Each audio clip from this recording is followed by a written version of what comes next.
नमस्ते दोस्तों, स्वागत है आपका हमारे एक और नए एपिसोड में, जहां मैं इनसेन स्माइली लेकर आया हूं इनसेन स्माइली की कहानियों की दुनिया। और हम पढ़ रहे थे किताब अक्टूबर जंक्शन, जिसमें कहानी बनारस से मुंबई तक पहुंच चुकी है। और बात फिर से वहीं शुरू होती है और फिर से एक वादा किया जाता है एक बार और मिलने का। तो चलिए शुरू करते हैं।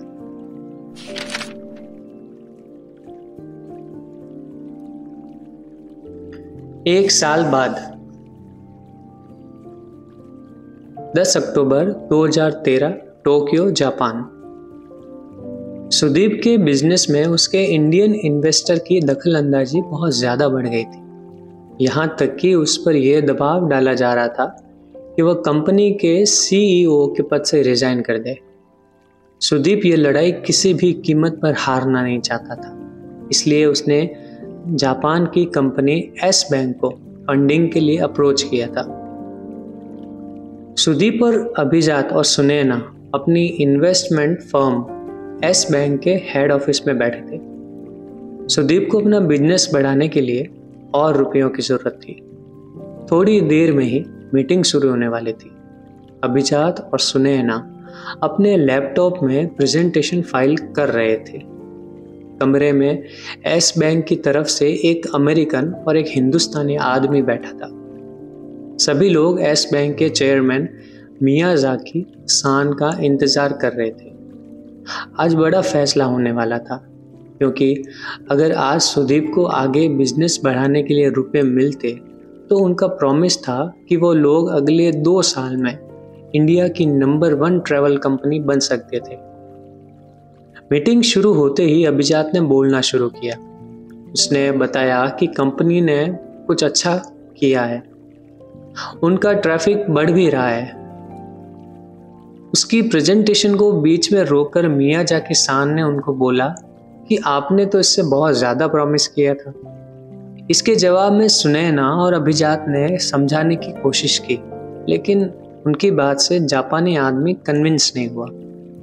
सुदीप इनकी बातचीत में अभी तक चुप था। मियाजाकी ने पूछा कि आप अपना ट्रैवल का बिजनेस कैसे बढ़ाएंगे। इससे पहले कि अभिजात इसका जवाब देता, सुदीप अपनी सीट से खड़ा हुआ और मियाजाकी की तरफ देखकर समझाना शुरू किया। सर, मैं आपको ये समझाना चाहता हूँ कि हम लोग ट्रैवल बिजनेस है ही नहीं। सुदीप की ये बात सुनते ही पूरे कमरे में सब लोग सकते में आ गए। अभिजात और सुनैना एक दूसरे को देखने लग गए। उन्हें समझ ही नहीं आया कि ये सुदीप क्या कर रहा है। सुदीप ने अपनी बात जारी रखते हुए कहा, सर, अगर हम केवल एक ऐसी साइट है जो लोगों को एक पॉइंट से दूसरे पॉइंट तक ले जाती है, मतलब कि अगर हम केवल टिकट बेचने के लिए बिजनेस में हैं तो हमारा बिजनेस कभी ग्रो नहीं करेगा। हम लोग असल में एक्सपीरियंस बेचने के बिजनेस में हैं। कोई अगर दिल्ली से लद्दाख जाता है तो हमारा काम केवल उसको एक कार और ड्राइवर या एक बाइकर देने का नहीं है। हमारा काम है कि उस ट्रैवलर के पूरे ट्रिप के एक मिनट का एक्सपीरियंस ऐसा रहे कि वो जिंदगी भर ना भूल पाए और लौट कर अपने पूरे सर्कल में सबको बताए। सुदीप ने बिजनेस बढ़ाने के लिए कोई भी ऐसा वादा नहीं किया था कि इतने रुपए का रिटर्न आ जाएगा। सुदीप का पॉइंट बहुत ही क्लियर था। उसने उस मीटिंग में मियाजाकी को समझाया कि दुनिया भर में ट्रैवल को लेकर रुझान बहुत बढ़ रहा है। उसने आगे ये समझाया कि इंडिया में आज से 10 साल पहले बहुत कम लोग लद्दाख जाते थे, लेकिन अब धीरे धीरे लोगों ने जाना शुरू किया है। 90s में तो लोग पैदा हुए हैं, वो सेव करके ट्रैवल करना चाहते हैं। यह सेम ट्रेंड यूरोप के देशों में पहले से था, लेकिन इंडिया में यह सब पहली बार हो रहा है और आने वाले सालों में ये बहुत बढ़ने वाला है। सुदीप ने इंडिया की सारी बड़ी बाइक ट्रैवल कंपनी में स्टैक ले लिया था। सुदीप की अपने बिजनेस को लेकर विजन और क्लियरिटी अभिजात और सुनैना से कम 5 साल आगे का था। मियाजाकी सुदीप की बातों से इम्प्रेस हुए। सुदीप को अपने 10% स्टैक की कीमत अदा करने की शर्त पर करीब 251 करोड़ रुपए मिले। इस बार जब मीडिया में खबर आई तब न्यूज़ में अमाउंट के बारे में कोई जानकारी नहीं दी गई। हालांकि मीटिंग के बाद अभिजात और सुनैना बहुत खुश थे, लेकिन सुदीप को अपना 10% स्टैक देने के बाद से आने वाले खतरे का अंदाजा लग गया था। उसको पता था कि जितना कम उसका स्टैक होगा, इन्वेस्टर उसके काम में उतनी ही ज़्यादा टांग अड़ाएंगे। 10 अक्टूबर 2013 Delhi. Chitra Indian book of house publisher की रुचिका से मिलने के लिए राजीव चौक के कैफे कॉफ़ी डे में वेट कर रही थी। चित्रा ने जो किताब लिखी थी वो बेस्ट सेलर हो चुकी थी, लेकिन पूरी किताब में चित्रा का नाम कहीं भी नहीं था। रुचिका ने आते ही अपने लिए ब्लैक कॉफ़ी ऑर्डर की और कुर्सी पर बैठते ही बोली, 2 गुड न्यूज़ है और एक बैड न्यूज़। तीनों ही बैड न्यूज़ बैड है मतलब। चित्रा ने अपनी आंखें मचकाते हुए कहा, इतनी भी बुरी नहीं है, सुनाओ। रुचिका ने कॉफ़ी का सिप लेते हुए कहा, पहली गुड न्यूज़ ये है कि अगर तुम एक और किताब की घोस्ट राइटिंग करती हो तो पिछले बार से डबल पैसा मिलेगा। दूसरी गुड न्यूज़ ये है कि मेरे पास टीवी राइटिंग के लिए बहुत कुछ अच्छे ऑफर आए, पैसा भी बहुत अच्छा है, तुम बोलोगी तो मीटिंग करा दूंगी। बैड न्यूज़ ये है कि तुम्हारी बुक हम इस साल भी पब्लिश नहीं कर पाएंगे। बैड न्यूज़ के आगे दोनों गुड न्यूज़ का कुछ मतलब था नहीं। चित्रा ने सोचने के लिए 1-2 दिन का टाइम लिया। वह किसी भी तरह से चाहती थी कि उसकी बुक आ जाए। उसने रुचिका से उसकी किताब न आने की वजह जानने की बहुत कोशिश की, लेकिन रुचिका ने कोई सीधा जवाब नहीं दिया। उसने टॉप मैनेजमेंट वगैरह की कोई बात बोलकर उसको टरका दिया।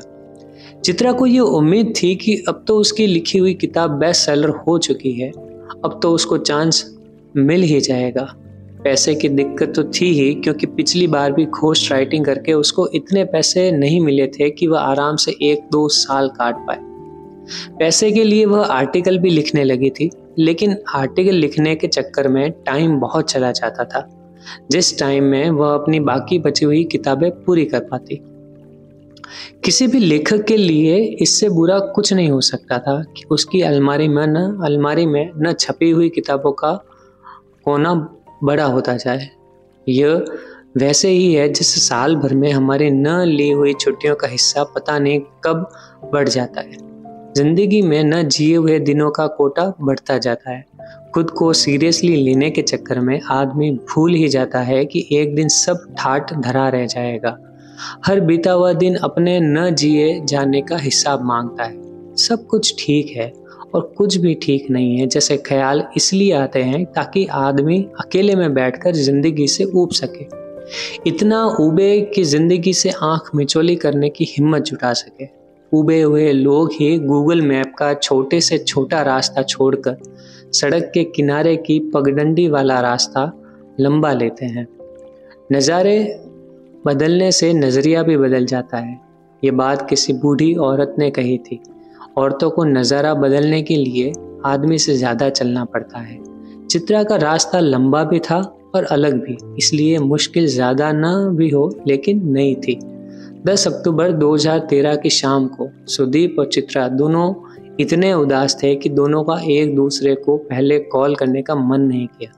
दिन खत्म होने से पहले सुदीप ने जापान के रात 11:30 बजे चित्रा को कॉल किया।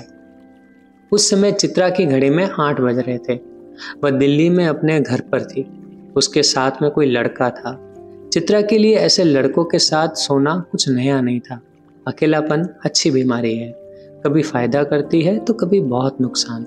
अपने आप से चाहे कोई कितना भी प्यार करता हो, लेकिन आदमी सबसे जल्दी और सबसे ज़्यादा खुद से उगता जाता है। सुदीप अपने होटल के कमरे में सुनैना के साथ रुका हुआ था। उसको सुबह से याद था कि आज 10 तारीख है और आज के दिन वह और चित्रा से मिलना चाहता है। चित्रा को भी यह बात अच्छे से याद थी। चित्रा के फ़ोन उठाने की वजह से साथ वाला लड़का थोड़ा डिस्टर्ब हुआ। इधर सुदीप का एकदम से बिस्तर से उठकर जाना और चित्रा को फ़ोन करना सुदीप की गर्लफ्रेंड सुनैना को कुछ अच्छा नहीं लगा। फ़ोन मिलने के बाद से दोनों को बस तसल्ली हुई कि दोनों को एक दूसरे की याद है। दोनों की एक दूसरे की ज़िंदगी में साल में एक दिन ही सही लेकिन जगह पक्की है। सुदीप ने चित्रा को बताया कि आज सुबह से ही वह उसे याद कर रहा था। उसने यह भी जोड़ा कि उसे बहुत सारी बातें करनी है। चित्रा ने यह जताया कि कैसे 1 साल बीत गया। सुदीप ने कहा, मुझे ब्रेक चाहिए। चित्रा ने जवाब दिया, मुझे भी। वे एक दूसरे की खामोशी को सुन ही रहे थे कि चित्रा के कमरे से उस लड़के ने आवाज लगाई। सुदीप को थोड़ा अजीब लगा। सुदीप ने तुरंत ही फोन काट दिया। चित्रा ने फोन रखते ही उस लड़के को घर से जाने के लिए बोला। उस लड़के ने चित्रा को 1-2 गाली दी और कमरे से निकल गया। उधर सुनैना दूसरी तरफ मुंह करके लेट गई।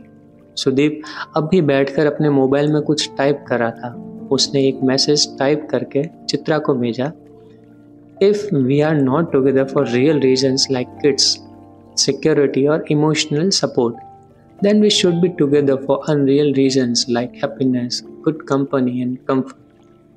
मेरी लाइंस नहीं है लेकिन कहीं पड़ी थी। सुदीप ये मैसेज भेजकर लेट गया। तभी उसका फ़ोन बजा। उधर से चित्रा का मैसेज था। रसल क्रो की एक फिल्म थी ब्रेकिंग अप, उसमें ये लाइंस थी, उस साल हमसे नाराज होते हैं, लाख कोशिश करने पर भी वो मानते ही नहीं। ये साल सुदीप और चित्रा की जिंदगी का वही साल था। दुनिया भर में तेरा को बुरा मानने की अपनी अपनी वजह है।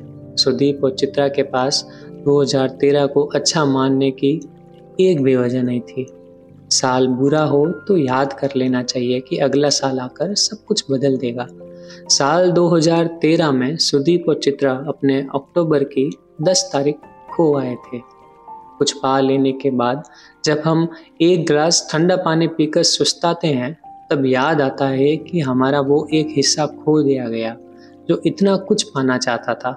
चलते फिरते हम रोज कितना कुछ खोते जा रहे हैं कि याद ही नहीं आता कि कब बैठकर हमने आसमान में तारे गिने थे, कब आखिरी बार अपनी एक हाथ की उंगलियों को दूसरे हाथ की उंगलियों से छुआ था, कब बिना बात के ऐसे ही अपने मोबाइल पर किसी बिसरे हुए दोस्त को बिना किसी काम कॉल किया था। दोस्त जो अब थोड़ा अजनबी हो चुका है। कब शोर के बीच हमने किसी चिड़िया की आवाज़ को बचाने की कोशिश की थी। कब हमने 12 महीने के बच्चे के जैसे धूप को कमरे में झांकते हुए देखकर चौंके थे। कब डूबते सूरज के साथ 10 रुपए की मूंगफली खाई थी। कब रात भर बातें की थी। कुछ पा लेने की राह पर रोज भागते हुए भूल ही जाते हैं कि अपने खोए हुए हिस्से को बचा लेना ही असल पाना है। हम शाम होते तक अपने पीछे एक पूरी दुनिया खोकर घर लौटते हैं। दिन ऐसे खाली होकर साल चले जाते हैं। तो दोस्तों, ये थे किताब अक्टूबर जंक्शन के कुछ और अंश। आगे की कहानी के लिए मिलते हैं अपने नेक्स्ट एपिसोड में। तब तक के लिए कहानियाँ सुनते रहिएगा, कहानियाँ जीते रहिएगा और अपना ख्याल रखिएगा। शुक्रिया।